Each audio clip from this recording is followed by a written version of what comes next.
গতকালকে একটা নিউজ দেখেছি যে মায়ের পরকীয়া দেখে ফেলায় মেয়েকে মা হত্যা করেছে। মায়ের পরকীয়া দেখে ফেলায় মেয়েকে মা শ্বাসরোধ করে হত্যা করেছে। আর কয়দিন আগে দেখলেন তো যে মাকে ছেলে আবার গুলি করে হত্যা করে। তো বলেন কোন পৃথিবীতে বসবাস করছেন? বলে আশ্রী দিয়ে আমি আপনাকে কি বুঝাবো?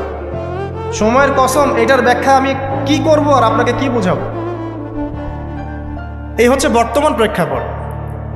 তো দেখুন, আল্লাহ পাক সময়ের কসম করে বলছেন, যুগের পর যুগ তাকিয়ে দেখেন, যারাই আল্লাহ এবং তার রাসূলের বিধানের পরোয়া করে নাই, আল্লাহ পাক কাউকে এই পৃথিবীতে টিকতে দেননি। শুধু একটা সময় দিয়েছেন, কাউকে 100 বছর, কাউকে 1000 বছর, কাউকে 500 বছর, কাউকে 700 বছর। একদিন না একদিন আল্লাহ পাক এদেরকে ধ্বংস করে দিয়েছে। নূহ আলাইহিস সালামের পরে আসেন আদ জাতি। আদ জাতির লোকেরা অনেক লম্বা ছিল, ওই গাছের চেয়েও লম্বা হবে। ওই যে গাছটা দেখছেন, ইউক্যালিপ্টার গাছ নাকি জানি, না ওই যে পিছনে, তো হ্যাঁ, ওই গাছের চাইতেও লম্বা। আসলে আমি বুঝাতে পারবো না। তাল গাছগুলো দেখেছেন, তাল গাছ, নারিকেল গাছ, এর চাইতেও বড় বড় ছিল ওরা ফিজিক্যালি। বিশ্বাস হয় না?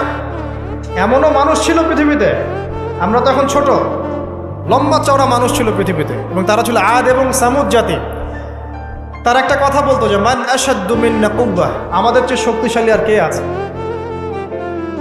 আওয়ালাম ইয়ালামুন আন্নাল্লাহা হুয়া আশাদ্দু মিনহুম কুওয়া, আল্লাহ পাক বলেছেন কোরআনে যে তারা কি জানে না যে আল্লাহ তাদেরকে সৃষ্টি করেছেন তিনি তার চেয়ে বেশি শক্তিশালী।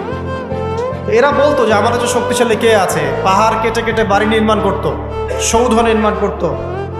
যখন কাউকে মারতো, ওয়াইদা বাতাসতুম জাব্বারিন, কাউকে পিটাইলে খুব পিটাইতো, মানে খুব উদ্ধত অহংকারী ছিল। হুদ আলাইহিস সালাম এবং সালেহ আলাইহিস সালাম তাদের নবী ছিলেন। আল্লাহ পাক নির্দিষ্ট সময় দিয়েছেন, একদিন ধ্বংস করে দিয়েছেন। বিশাল দেহের এই মানুষগুলোকে আল্লাহ পাক ধ্বংস করেছেন ঝড় দিয়ে, বাতাস দিয়ে। বাতাসে এমনভাবে উপড়ে দিয়েছেন যেন খেজুর গাছের ডাল উপড়ে পড়ে গেলে যেমনভাবে পড়ে থাকে, এরা সেভাবেই পৃথিবীতে পড়েছে। শেষ, সমস্ত দম্ভ অহংকার সব শেষ, চূর্ণ বিচূর্ণ। সামুদ জাতির একই অবস্থা। আকাশ থেকে বজ্রপাত, এই যে বিজলি যেটা বলি আমরা, প্রচণ্ড বজ্রনিনাদ শব্দে একদিনে শেষ। কমে লুত পরস্পর ছেলে জেনা করতো, নাউজুবিল্লাহ, যেটা এখনকার ফ্যাশন হয়ে গেছে আর কি।